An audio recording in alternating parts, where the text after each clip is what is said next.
अऊज़ु बिल्लाहि मिनश शैतानिर रजीम। बिस्मिल्लाहिर रहमानिर रहीम। वस्तशहिदू शहीदैन मिन रिजालिकुम फ़इल्लम यकूना रजुलैन फ़रजुलुन वम्रअतानि मिम्मन तर्दौना मिनश शुहदा अन तदिल्ला इहदाहुमा फ़तुज़क्किरा इहदाहुमल उख़रा। आमन्तु बिल्लाहि सदक़ल्लाहुल अज़ीम व सदक़ रसूलुहुन नबियुल उम्मियुल करीम व नहनु अला ज़ालिका मिनश शाहिदीन वश्शाकिरीन वल्हम्दुलिल्लाहि रब्बिल आलमीन।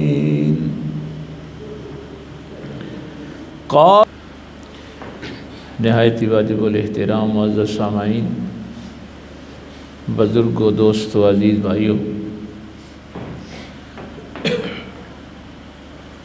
आज ये सूरह बकरा की बहुत तवील लंबी आयत है। उसमें से मैंने एक हिस्सा जो है वो तिलावत किया है। इसमें असल मौजू तो कर्ज़ के लेन देन का है कि अल्लाह ताला फरमाता है कि इज़ा तदायनतुम बिदैनिन इला अजलिन मुसम्मन फक्तुबू। जब आपस में कोई लेन देन करते हो तो उसको लिख लिया करो। आज का जो इस आयत का हमारा हिस्सा है वो है कानून शहादत कि ज़ाहिर है जब आप लिखेंगे तो फिर उस पर गवाह भी कायम करेंगे। ये सवाल चूँकि उठा था और हमें खुशी होती है कोई सवाल करे, चूँकि इल्म के दरवाज़े सवाल ही से खुलते हैं। हमारे माशरे में जहालत की एक ये भी वजह है कि हमने सवाल करने को ऐब समझ लिया है।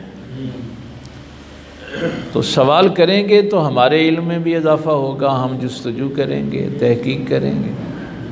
अगर आप सवाल नहीं करेंगे तो हमारी जहालत में भी इजाफ़ा होता जाएगा। क्या ज़रूरत है पढ़ने की हमें? लेकिन उसके लिए तीन चीज़ें जो हैं वो बयान फरमाई हैं कि सवाल इसलिए नहीं करना कि मेरे इल्म का लोगों को पता चले हैं। कुछ लोग सवाल करते हैं इसलिए कि मेरा पता लगे कि मैं बड़ा इल्म वाला हूँ, या सवाल इस नीयत से भी नहीं करना कि मैं मुश्किल सवाल करके अगले को जलील करूँ। ये दोनों सवाल अल्लाह को नापसंद है। अगर आप इस नीयत से सवाल करते हैं कि मेरे इल्म में इजाफ़ा, तो फिर आपका सवाल करना भी सवाब है और उसका जवाब भी सवाब है। जुस्तजू है ना इल्म की।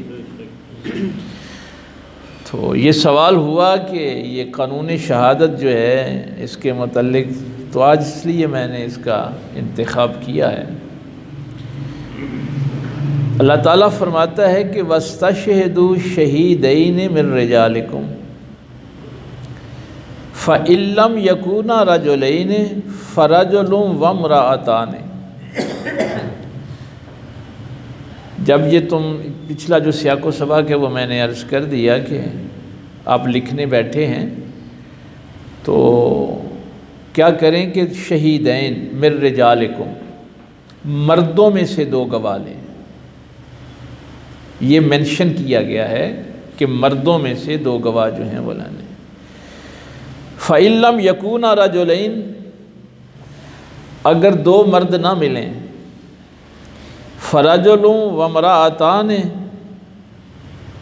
तो फिर ऐसा करो कि एक मर्द और दो औरतों की गवाही लिख लो।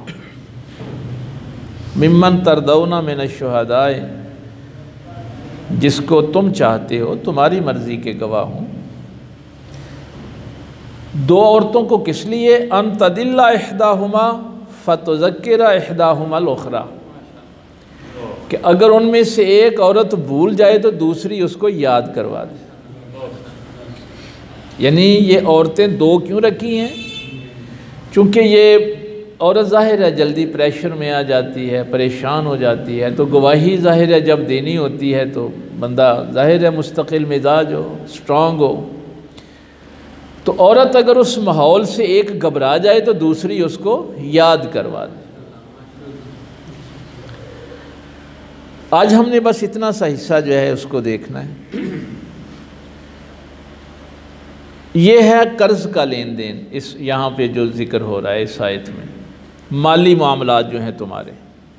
तो ज़ाहिर है माली मामलात आपके मर्दों के ही ज़्यादा होते हैं। अगर गवाही हो हुदूद की,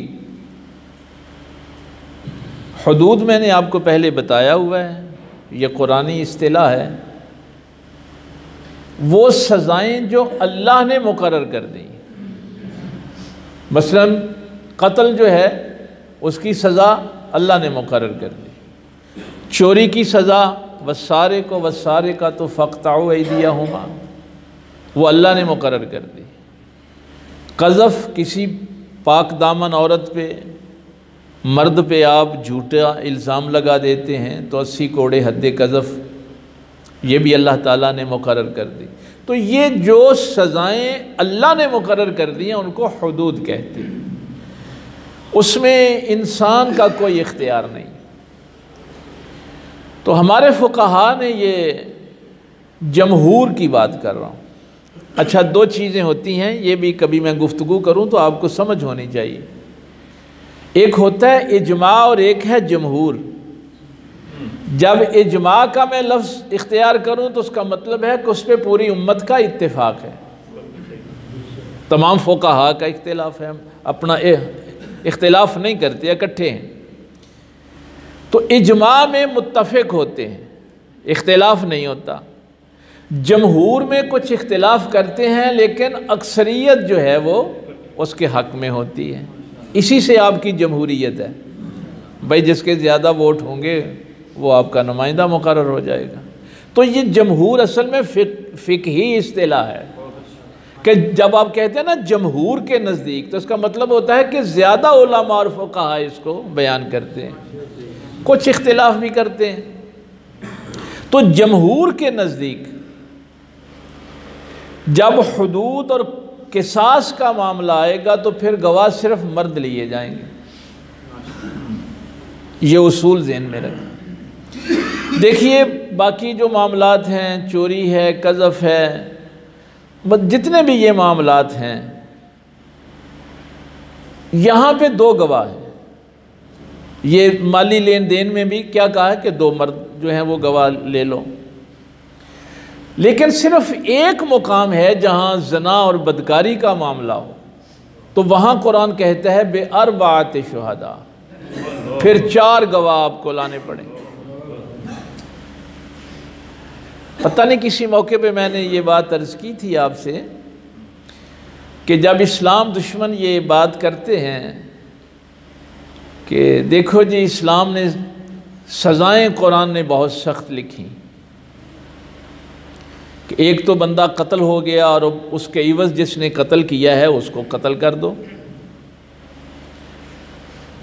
लेकिन कुरान कहता है वलकुम फिल क़िसास हयातुन या उलिल अलबाब, इस किसास में हमने तुम्हारे लिए ज़िंदगी रखी है।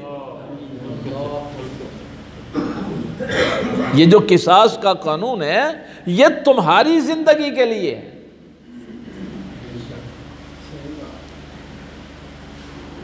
तो देखो जी मसलन एक बंदे ने चोरी की और उसका हाथ काट दिया गया, एक ने तोहमत लगाई उसको 80 कोड़े मार दो, ये तो बड़ी सख्त सज़ाएँ। ये इस्लाम दुश्मन अक्सर करते हैं बातें, आप फिर लोग परेशान हो जाते हैं, इल्म नहीं हासिल किया हुआ होता। तो मैं उनसे ये बात, जाहिर है हमने तो इल्मी बात करनी होती है, कि ये जो हुदूद अल्लाह ने मुकर्रर की हैं, जिनकी सज़ाएं अल्लाह ने मुकर्रर की, क्या ये मुसलमानों के लिए हैं या कि पूरी इंसानियत के लिए हैं? अगर मुसलमान किसी काफिर को कत्ल करेगा नाहक, तो इस्लाम तो कहता है कि अब ये नहीं देखा जाएगा कि इसने काफिर को नाहक मारा है, बल्कि इस मुसलमान को किसास में मार दिया जाएगा, सजाए मौत दी जाएगी। अगर कोई मुसलमान किसी काफिर की चोरी करता है तो उस मुसलमान के हाथ काट दिए जाएंगे। ये बात अच्छी तरह समझने वाली है। अल्लाह ने जो हुदूद मुकर्रर की हैं, जो सज़ाएं अल्लाह ने कुरान में लिख दी हैं, अल्लाह ने ट्रैफिक के कवानीन नहीं यहाँ लिखे कि तुमने ट्रैफिक की कवानीन, वो तुम्हारी जिम्मा है, तुम जैसे जी चाहे उनको आगे बना लो, अपनी ज़िंदगी गुजारने के लिए उसको ताज़ीर कहते हैं। जो अल्लाह ने हुदूद मुकर्रर की हैं उसमें 3 ही चीज़ें इंसान की, बस ये हम जैसा मुझे याद नहीं करवाते, कभी याद करवाएं हम। ये जो बेसिक राइट्स हैं ना, बुनियादी इंसानी हुकूक हैं, जिनका बड़ा चर्चा है जी, देखो जी यूरोप में, अमेरिका में, ये तरक्की याफ्ता ममालिक में, नहीं, ये इंसान के बुनियादी हुकूक कुरान ने बयान किए। हम अगर इस पे अमल नहीं करते तो वो हमारा कसूर है। इंसान के बुनियादी हुकूक की बात कर रहा हूँ, आज मुसलमानों और मोमिनों की बात नहीं हो रही, एक इंसान के बुनियादी हुकूक। और इससे बढ़िया जुमला क्या हो सकता है कि मेरे पाक पैगंबर सल्लल्लाहु अलैहि वसल्लम ये तक गारंटी दें कि अगर तुमने किसी काफिर को नाहक कत्ल किया, मन कतला नफ्सन बेगैर नफ्सिन औ फसादिन फिल अर्द फकअन्नमा कतल अन्नास जमीआ, ये 6ठा पारा सूरा माइदा।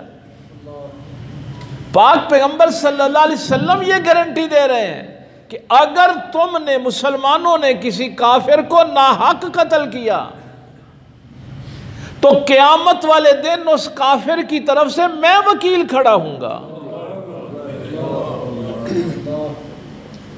अब देखिए, ये जो आज इन 3 चीज़ों को देख लें, हुदूद जो अल्लाह ने सज़ाएं मुकर्रर की, और इस्लाम दुश्मन अगर कोई बंदा आपको मिल जाए और आपसे इतराज़ करे कि देखे जी ये क्या इस्लाम ने कवानीन बना दिए, एक बंदा तो मर गया, दूसरा उसके इवज़ कत्ल कर दो, एक के हाथ काट के उसको बेकार कर दो,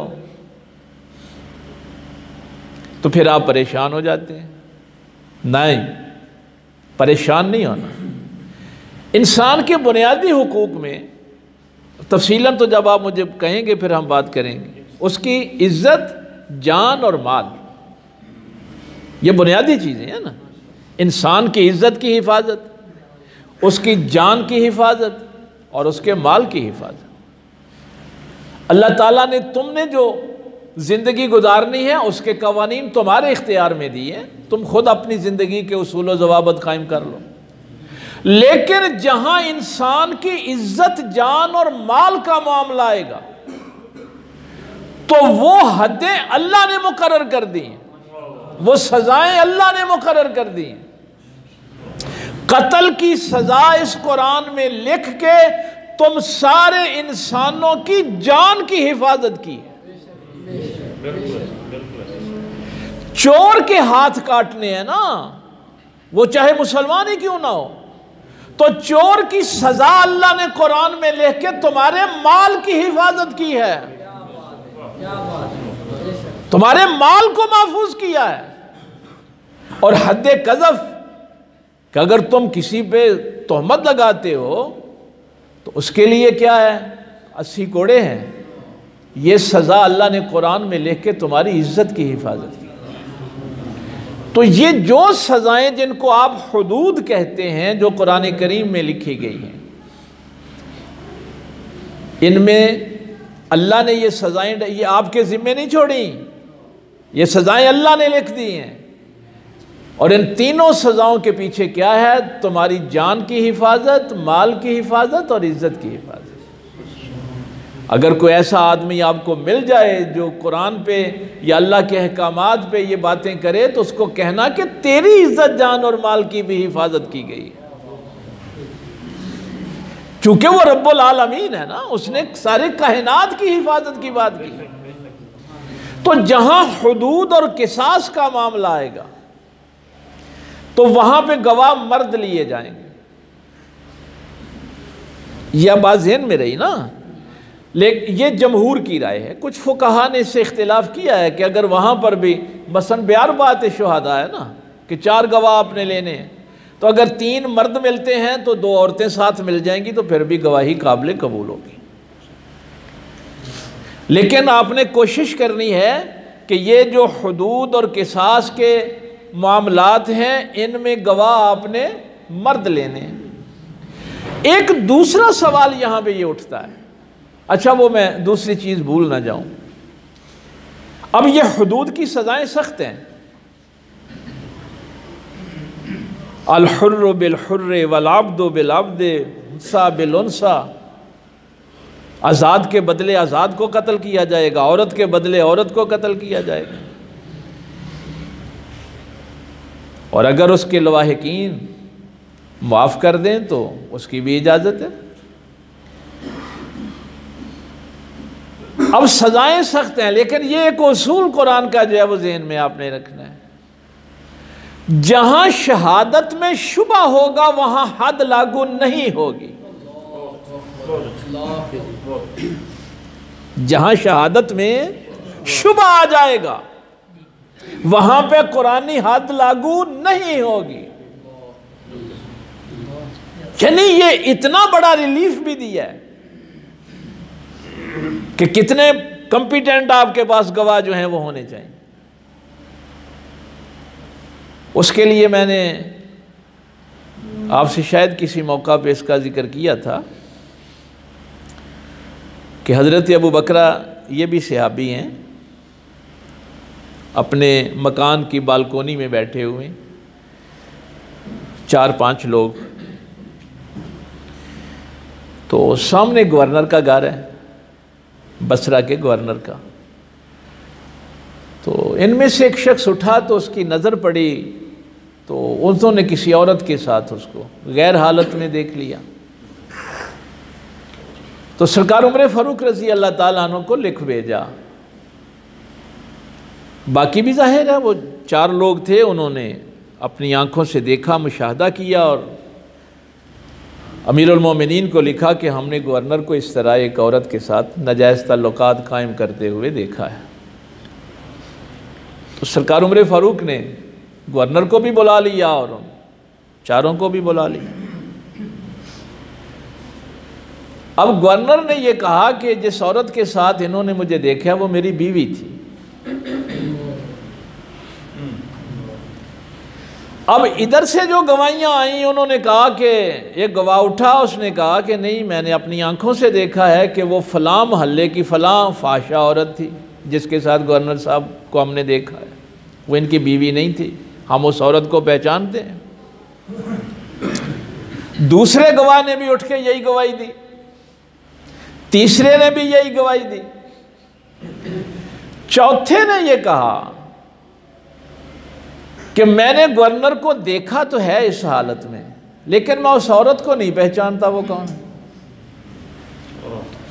तो इतने से शुबा जो है उस शुबे पे उस पे हद लागू नहीं हुई।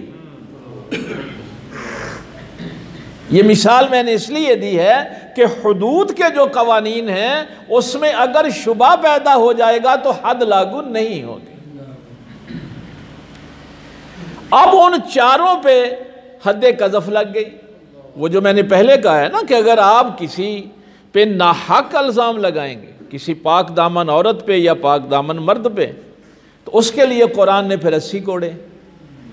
गवर्नर साहब ने कहा कि मैंने इनको माफ़ किया। सरकार उमर फ़ारूक ने फरमाया ये अब तेरा मामला नहीं रहा, ये इस्लामी स्टेट का मामला है, रियासत का मामला है। अब अगर ये चौथी गवाही भी हो जाती, शुबा पैदा ना होता, तो तूने तो संसार हो जाना था ना। अब तुझे तो जाहिर है हमने पत्थर मार के मार देना था। तो अब ये बात जहन में रहे, एक तो ये है कि हुदूद आपकी इज्जत जान और माल के तहफ़्फ़ुज़ के लिए, दूसरा इनमें अगर शुबा पैदा होगा तो हद लागू नहीं होगी। इनके लिए हमारे फुक़हा कहते हैं कि ये जो चीज़ें हैं इनके लिए आप कोशिश करें कि गवाह जो हैं वो मर्द हों। अब हमारी औरतों को बहकाने के लिए क्या किया जाता है, वो देखो जी इस्लाम तो पहले दिन से ही तुम्हें आधा समझता है? तुम्हारी गवाही कुरान ने आधी लिख दी, तुम्हारा वरासत में हिस्सा जो है वो आधा लिख दिया। भाई ये चीज़ें चूंकि हमारे यहाँ चलती हैं इसलिए आपको इनका इल्म होना चाहिए। अब हमारी माओं बहनों बेटियों को जाहिर है इल्म तो होता नहीं, वो भी ट्रैप में आ जाती हैं और जैसे वो ज़ुबान बोलते हैं वैसे वो भी बोलना शुरू कर देती हैं। हालांकि घर की जो सारी जिम्मेदारी है वो मर्द पे है, औरत पे तो नहीं है। नान नफका सुकना मर्द के जिम्मे है। इतनी बड़ी जिम्मेदारी के बाद भी औरत का आधा हिस्सा नहीं है। उस दिन भी मैंने शायद आपसे अर्ज किया था कि अगर कोई बाप अपनी जिंदगी में अपनी जायदाद तकसीम करेगा तो फिर बेटी और बेटे को बराबर देगा। अगर अपनी जिंदगी में वो अपनी जायदाद तकसीम करता है तो फिर बेटी और बेटे को बराबर देगा। अगर वो फौत हो गया है तो अब उसकी वरासत तकसीम होगी। अब ये भी जाहिर है, हम मेरे साथ तो जो सवाल होते हैं मैं उनको जवाब बच्चियों को देता हूं कि आधा हिस्सा तो तुम्हें मिल गया बाप की तरफ से, हैं? यानी तुम्हें अपने बाप की तरफ से भी हिस्सा मिल गया। अगर खामन फौत होता है तो 8वां हिस्सा उसकी तरफ से भी मिल जाएगा। अगर बेटा जाता है तो 6ठा हिस्सा उसकी तरफ से भी मिल जाता है। तुम्हें किसने कहा कि औरत का सिर्फ आधा रह गया है? मर्द को सिर्फ अपने बाप की जायदाद से मिलता है, औरत को अपनी तरफ से भी मिलता है, खामन की तरफ से भी मिलता है, और उसके ऊपर जिम्मेदारी भी कोई नहीं। औरत के ऊपर जिम्मेदारी भी घर की कोई नहीं। उसने अपने बाप से भी लेना है, अपने खामन से भी लेना है, अपने बेटे से भी लेना है। तो जब कभी मैं उनको ये बात बताता हूं तो वो हैरान होती हैं कि हमें तो आज तक यही बताया गया था कि औरत का आधा हिस्सा है। भाई तुम्हें तो उन्होंने वैसे ही आधा कर दिया। नहीं, इस्लाम को समझें पहले कि इस्लाम ने जो इज़्ज़त और एहतराम औरत को दिया है वो किसी और मज़हब ने नहीं दिया। मैं मुख्तसर इसलिए बात करता हूं कि आपको याद रहे ताकि आप उस पे अमल कर सकें। ये चीज़ें हो गई, एक तो माली मामलात का लेन देन, एक हुदूद और किसास के मामलात। अब तीसरी चीज़ देखिए, वो है औरतों के मसाइल, जो असल में सवाल हुआ था, जिस सवाल का आज हम जवाब दे रहे हैं। अब औरत के जो मामलात हैं वहां औरत अकेली की गवाही काबिल कबूल होगी, वहां दूसरी औरत की भी जरूरत नहीं है। उसके हैज का मसला, उसकी इद्दत का मसला, उसकी रज़ात का मसला, उसकी बकारत का मसला जो औरतों के अपने मुतल्लिका हैं, वहां ना किसी मर्द की जरूरत है ना किसी दूसरी औरत की जरूरत है। अकेले औरत गवाही देगी तो वो काबिल कबूल होगी और उसको रद्द नहीं किया जाएगा। हजरत उक़बा बिन हारिस रज़ी अल्लाह ताला अन्हु आप फरमाते हैं कि मैंने एक औरत से निकाह किया, तो एक औरत आ गई, उसने कहा उक़बा तुम इसके साथ निकाह कैसे कर सकते हो? मैंने कहा वो क्यों? उसने कहा कि ये तेरी दूध शरीक बहन है। भाई जैसे नसब हराम होता है ना, वैसे ही रज़ात भी हराम होती है।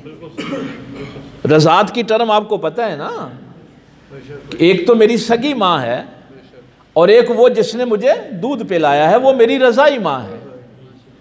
तो जैसे मेरी अपनी बहनें मुझ पे हराम हैं, ऐसे ही जिसका मैंने दूध पिया है उसकी बेटियां भी मुझ पे हराम हैं। यानी जैसे नसब हराम होता है वैसे ही रज़ात भी हराम होती है। अब उसने कहा कि इसको और तुझे, तुम दोनों को मैंने दूध पिलाया है।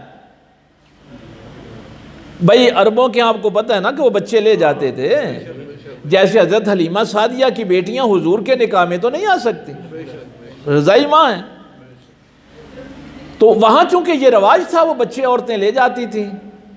तो उसने कहा कि इसको भी मैंने दूध पिलाया, इसको भी मैंने पिला, तुझे भी पिलाया, तुम इसके साथ निकाह कैसे कर सकते हो? हज़रत उक़बा रज़ी अल्लाह ताला अन्हु फरमाते हैं कि मैं पाक पैगम्बर सल्लल्लाहु अलैहि वसल्लम के पास गया और मैंने कहा कि ये औरत ऐसे कह रही है। तो मेरे पाक पैगम्बर सल्लल्लाहु अलैहि वसल्लम ने हमारा निकाह फिस्क कर दिया, फासिद करार दे दिया और कोई दूसरी गवाही नहीं मांगी। फरमाया रज़ात के लिए, दूध के लिए अब एक गवाही काफ़ी है। ये हमारी माओ बहनों, बल्कि आपको भी नहीं पता तो माओ बहनों बेटियों को क्या पता होगा। अब अगर कोई कहे ना कि औरतें तो आधी रह गई, उन्होंने कहा नहीं, जहां तुम्हारा मामला आया है उधर तो कहा रजुलैन, मर्द ले तो दो गवाह, जहां तुम्हारा मामला आया है तुम अकेले की गवाही काबिल कबूल की।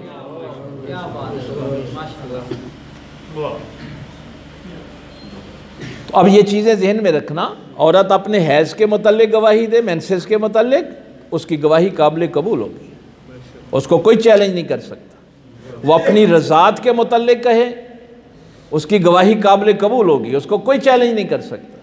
वो अपनी इद्दत के मुतल्लिक कह दे कि मेरी इद्दत मुकम्मल हो गई है, उसको कोई चैलेंज नहीं कर सकता। मसलन एक मसला और मैं आपको अर्ज़ कर दूं, ये लोग अक्सर पूछते रहते हैं, वो जी बच्चा पैदा होया है ते उहदे कान विच अजान नहीं कही, तो फौत हो गया, हुण उहदा जनाजा पढ़िए कि ना पढ़िए। हमारे यहाँ अक्सर ये बात होती है और फिर दुख भी होता है कि हम मुसलमान हैं, हमें इन चीज़ों का भी इल्म नहीं है। अजान ज़रूरी नहीं है।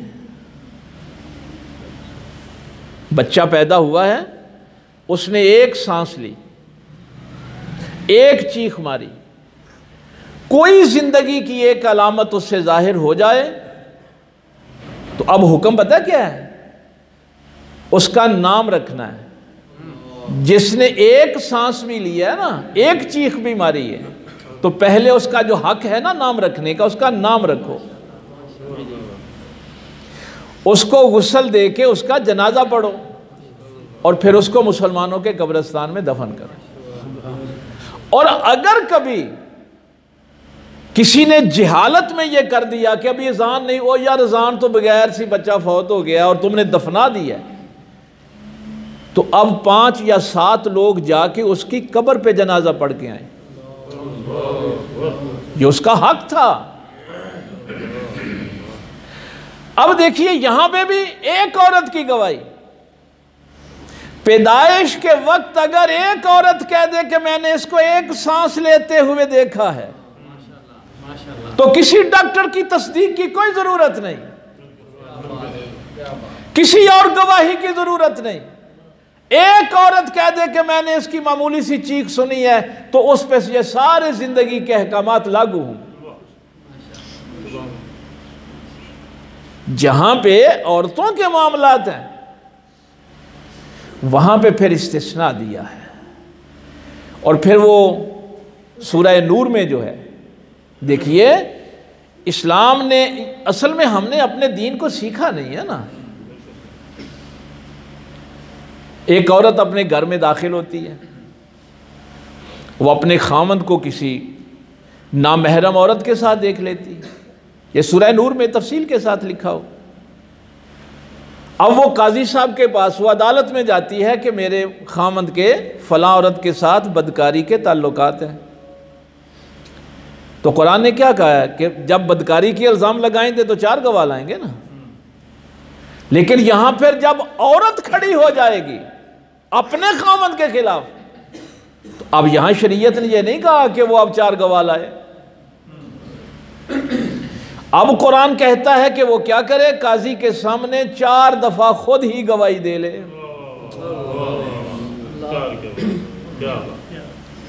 यहां 8 भी नहीं है कि 8 दफा दे, काजी के सामने वो खड़ी हो और 4 दफा गवाही दे कि मैंने इसको फलां औरत के साथ बदकारी करते हुए देखा है, और 5वीं दफा कहे कि अगर मैं झूठ बोलूं तो मुझ पे अल्लाह की लानत हो, तो उस मर्द पे हद लागू हो जाएगी, उस मर्द पे हद लागू हो जाएगी। तो ये हमारी बच्चियों को आजकल ना बहुत परेशान किया जा रहा था। लेकिन मैं पाकिस्तान की बात नहीं कर रहा, यकीन जानिए अल्लाह के घर में बैठे, अब तो इतनी जिल्लत हमारी हो रही है। बाहर के जितने भी इंटेलेक्चुअल से बात होती है, यूनिवर्सिटियों के प्रोफेसरों से बात होती है, वो कहते हैं तुम्हारे जज इतने गए गुजरे हैं कि उनको इन बुनियादी चीज़ों का नहीं पता कि वो इद्दत, जब आपने तलाक दे दी तो आपका तो उस औरत से ताल्लुक ही खत्म हो गया। आप कौन होते हैं उसके खिलाफ केस करने वाले? और फिर यहां जब शरीयत ने कह दिया कि इद्दत हो, हैज हो, रज़ात हो, बकारत, ये सारे मामलात जो औरत के मुतल्लिका हैं, वहां औरत की गवाही काबिल कबूल होगी। उसने कहा मेरी इद्दत मुकम्मल हो गई है, तो उसको फाइनल समझा जाएगा, उसको अथॉरिटी समझा जाएगा। और अगर उसको कबूल नहीं किया जाएगा तो फिर तुम पे हद कज़फ लगेगी कि तुमने एक पाक दामन औरत पे इल्ज़ाम लगाया है। माशरे, मैंने उस दिन भी कहा था कि अदल का उल्ट क्या है? जुल्म है। जहां अदल नहीं होता वहां जुल्म होता है। नहीं महफूज रही, ना हमारी जानें महफूज रही, ना हमारे माल महफूज रहे, ना हमारी इज्जतें महफूज रही।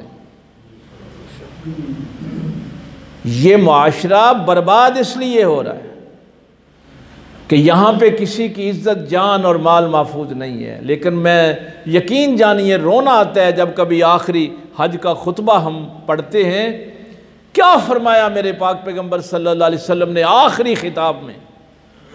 मुसलमानों, कभी वो खुतबा पढ़ो, उसको अज़बर करो, जुबानी याद करो। ये पैगंबर का आखिरी खुतबा है हमारे साथ, आखिरी गुफ्तगू है। फरमाया एक मोमिन की इज्जत, जान और माल इसी तरह मुकद्दस हैं जिस तरह आज का दिन मुकद्दस है। ये मक्का शहर मुकद्दस है। ये जगह, ये शहर, ये वक्त, हज का यौम अरफा का दिन, जिस तरह ये चीजें मुकद्दस हैं, इसी तरह एक दूसरे मोमिन की इज्जत, जान और माल जो है वो मुकद्दस है। हम अपने हाथों से अपने मुसलमान बहनों के गिरेबान चाक करेंगे, उनको बालों से घसीटेंगे। हम खुद अपने आप पे जुल्म करेंगे और फिर कहेंगे जी दुआ करो अल्लाह पाकिस्तान की खैर करे। अल्लाह ताला ने 2 चीज़ें ये जो बात फरमाई, एक तो ला यहदिल कौम ज़ालिमीन, जो कौम जालिम हो जाए उसको हिदायत नहीं मिलती, और दूसरा फरमाया ला युहिब्बुज़ ज़ालिमीन, अल्लाह ताला जालिमों से मोहब्बत नहीं करता। ये मत ख्याल करें कि वो आपको खाने को देता है तो मोहब्बत भी करता है। आपको खाने पीने की चीजें देता है तो आप समझते हैं कि वो मोहब्बत भी करता है। ला युहिब्बुल मुस्तकबिरीन, वो तकब्बर करने वालों से मोहब्बत नहीं करता, वो जुल्म करने वालों से मोहब्बत नहीं करता, वो झूठ बोलने वालों से मोहब्बत नहीं करता। देता तो वो फिरौन को भी है, नमरूद को भी है। अर्रहमान अर्रहीम का यही माना है। इस दुनिया में वो रहमान है, हर किसी को ज़रूरत के मुताबिक देता है। क़यामत वाले दिन वो रहीम होगा, तुम्हारे अमल के मुताबिक अजर देगा। जो यहाँ करतूतें की हैं वो क़यामत वाले दिन रहमान नहीं होगा, क़यामत वाले दिन वो रहीम होगा। तो जो तुम दीन के लिए, अल्लाह के लिए काविश करते हो उसका भी अजर मिलेगा, जो मुखालफत करते हो उसका भी तुम्हें सज़ा भुगतनी पड़ेगी। तो ये जो मेरे बच्चे पूछ रहे थे वो इतना सा कम अज़ कम याद रखें कि जो माली मामलात हैं, किसास और हुदूद के मामलात हैं, वहाँ कोशिश करें कि मर्द गवाओ। एक मर्द दो औरतें भी साथ गवाई, ये चूँकि कुरान करीम नस्से कती है ना, यहाँ हम आगे पीछे नहीं हो सकते। लेकिन जहाँ औरतों के मामलात होंगे वहाँ फिर मर्द की ज़रूरत नहीं है। हाँ, वो जो सूरह नूर की फिर बात आदि ना रह जाए। एक तो ये है कि औरत ने अपने खामद को देखा, दूसरा ये है कि खामद घर में दाखिल हुआ और उसने अपनी औरत को किसी से बदकारी करते देख लिया। अब आप कहते हैं ना कि हम बड़े गैरत वाले हैं और गैरत में आके उसको मार दिया। नहीं, तुझे इख्तियार नहीं है उसकी जान लेने का। तूने अपनी बीवी को देखा है तो काजी के पास जा, अदालत में जा। अब मर्द के लिए भी यही है कि वो 4 दफ़ा खुद ही गवाही दे और 5वीं दफ़ा कहे कि अगर मैं झूठ बोलूँ तो मेरे ऊपर अल्लाह की लानत हो, तो उस औरत पे फिर हद लागू हो जाएगी। मैंने कई दफ़ा ये बात आपसे की है कि किसी बच्ची से गलती हो जाए तो भाइयों की भी गैरत जाग पड़ती है। कहते गैरत वे चाण के बच्ची नू मार दिता है ना, गैरत चाह के बीवी नू मार दिता, भैन नू मार दिता। तो मैं अक्सर उन बहादुरों से ये पूछता हूँ कि जब तुम्हारा बेटा किसी की बेटी के पीछे भागता है, कभी बेटा भी गैरत में कत्ल किया है? कि ये कत्ल करने के लिए बेटियां, बहनें और बीवियां ही हैं? भाई जब तुम्हारा बेटा बदकारी में पकड़ा जाता है, कितने लोग हैं जो गैरत पे आके बेटे को या भाई को कत्ल करते हैं? इसलिए कुरान ने यह शर्त लगाई है कि तुम कानून अपने हाथ में नहीं ले सकते। तूने अपनी बीवी को भी देखा है तो अदालत में जा, काजी के सामने जाके गवाही दे। हद लागू करेगा तो काजी करेगा, और उसके लिए ये शहादत का कानून जो है वो कुरान करीम ने बयान किया। ये बातें मैंने आपसे इसलिए अर्ज़ की हैं कि जिस बंदे को हुदूद का नहीं पता, किसास का नहीं पता, जिसको ताज़ीर का नहीं पता, ताज़ीर क्या होती है, औरतों के मसाइल का नहीं पता, वो जहाँ उसको ये नहीं पता कि ये जो हुदूद हैं ये कुरान में अल्लाह ने मुकर्रर कर दी हैं, हर बंदा बैठ के उस पर गुफ्तगू शुरू कर देता है। ओ भाई अगर इतना ही शौक है तो पहले इल्म तो हासिल करो। तो इसलिए भाई जब मजहब का, कुरान का, अल्लाह रसूल का मामला आ जाए तो मोहतात रहा करें। ये नहीं है कि आप अपनी सियासी पार्टी की वजह से जिस पे जी चाहे कीचड़ उछालना शुरू कर दें। इसीलिए तो हम किसी सियासी पार्टी से ताल्लुक़ नहीं रखते, ना हमारा किसी मजहबी गुरोह से ताल्लुक़ है। क्यों? क्या मुस्लिम लीग वालों ने कुरान नहीं सीखना? पीपल्स पार्टी वालों ने नहीं सीखना? तहरीक इंसाफ वालों ने नहीं सीखना? भाई ये दीन तो सब ने सीखना है ना। और अगर हम मिंबर वाली पार्टी बन गए तो हम सबको दीन कैसे बताएंगे? हमारा मिशन जो है वो छोटा नहीं होना चाहिए। परवेज़ मुशर्रफ के दौर में मुझे ज़िला सियालकोट के उलमा की सदारत की ऑफ़र की गई। मैंने उस वक़्त भी कहा था, मैंने कहा नहीं, मैंने दीन हुजूर की उम्मत को बताना है। हम अपने आप को महदूद नहीं कर सकते, ना किसी फ़िरके में, ना किसी सियासी में, ना मजहबी तंजीम में। क्यों? जब इंसान तंजीमों से वाबस्ता होता है तो दीन से दूर हो जाता है। वो अपनी तंजीम को फर्स्ट प्रायोरिटी देता है। तो इसलिए खुदा का खौफ खाएं। इद्दत पे बोलने की ऐसी ज़रूरत नहीं है, ये बड़े सख्त अहकामात हैं। तो जो औरतों के मामलात हैं वहाँ औरत अकेले की गवाही जो है वो काबिल कबूल होगी। तो ये जो ज़रूरी मसाइल हैं कानून शहादत के, इनका आपको किसी दिन हम फिर ऐसा करेंगे कि सारी आयत को देख लेंगे। अल्लाह ताला अमल की तौफीक दे। व आखिर दावाना अल्हम्दुलिल्लाहि रब्बिल आलमीन।